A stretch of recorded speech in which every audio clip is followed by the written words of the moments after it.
Hello and welcome. In this video, we are going to learn how to invoke Oracle Cloud function from Oracle Integration Cloud. In our previous videos, we had seen how to create a function, deploy a function to FN server, and also how we can invoke the function with the help of CLI and by using HTTP REST endpoint.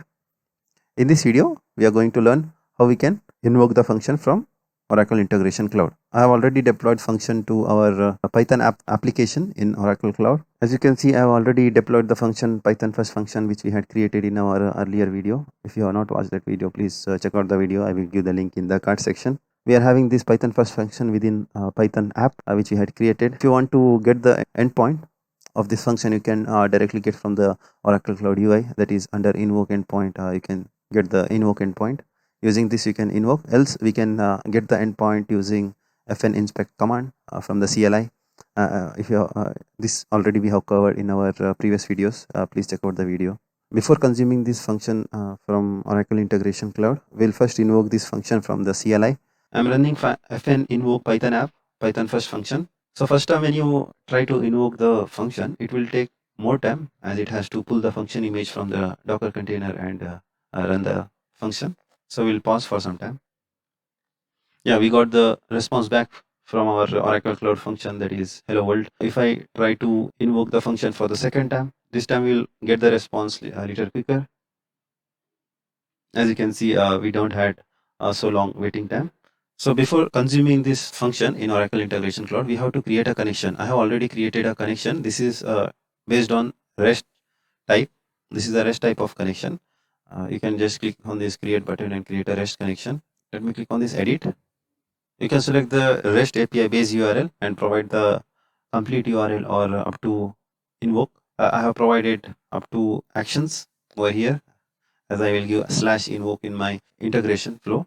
Coming to security, we have to select this OCI signature version 1 from the drop down and provide the tenancy, OCID, user ID, give the private key. We have to upload the private key over here, provide the fingerprint, and if required passphrase. My private key is not having any passphrase, so I have not given over here. Once done, you can click on test and save the connection. If you don't know how to get these details, I have created a blog on this, so you can go through this blog and learn how to create a function, how you can create a SDK CLI configuration file. When you create the configuration file, you will be needing the user, fingerprint, private key, tenancy, and the region.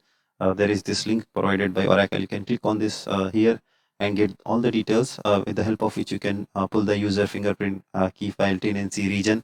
Same we have to provide over here, that is tenancy, user, private key, fingerprint. Also this covers in detail how to create a context, okay, which will point to the Oracle, how you can update the API endpoint, compartment ID, compartment in which function resides, and also it will cover how we can change the profile if you are having a number of profiles created in the configuration file, how you can change that. All those things are documented over here. Also it's having the steps to how you can deploy a function to Oracle Cloud using your Linux terminal. I will provide the link in the description. Please check out the link for details. So I will exit this connection.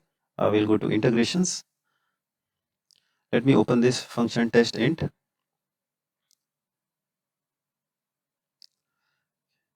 Maximize. This is a basic integration. If I check the trigger, this is having a HTTP method post, and this will accept the request of a JSON type having only one element, that is name. Okay, and a response is the greeting or the message. Like what we had, this is the basic boilerplate code which we have deployed, created and deployed to Oracle Cloud, as we had seen in our earlier video. If you have not watched that video, please check out the video on how to create a boilerplate code for a FN CLI project for a Python.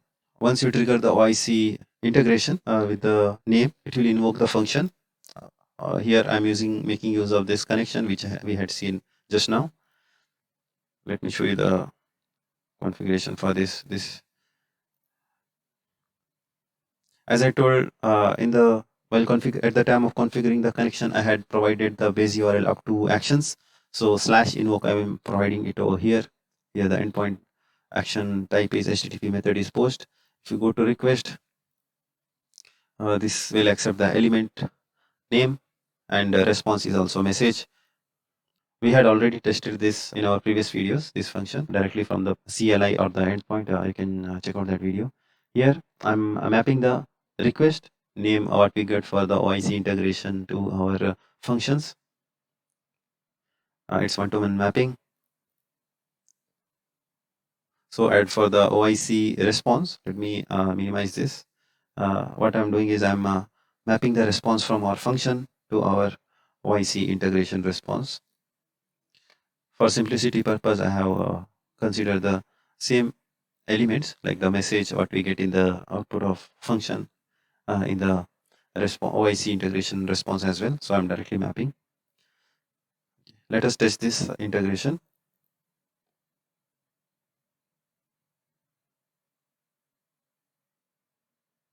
I'm here in the test console for function test integration. I'm providing the name like learning or OCI functions. Click on this test button. Yeah. Let me refresh this. If you see the response, we are getting the hello learning OCI function. This is from the Oracle Cloud function.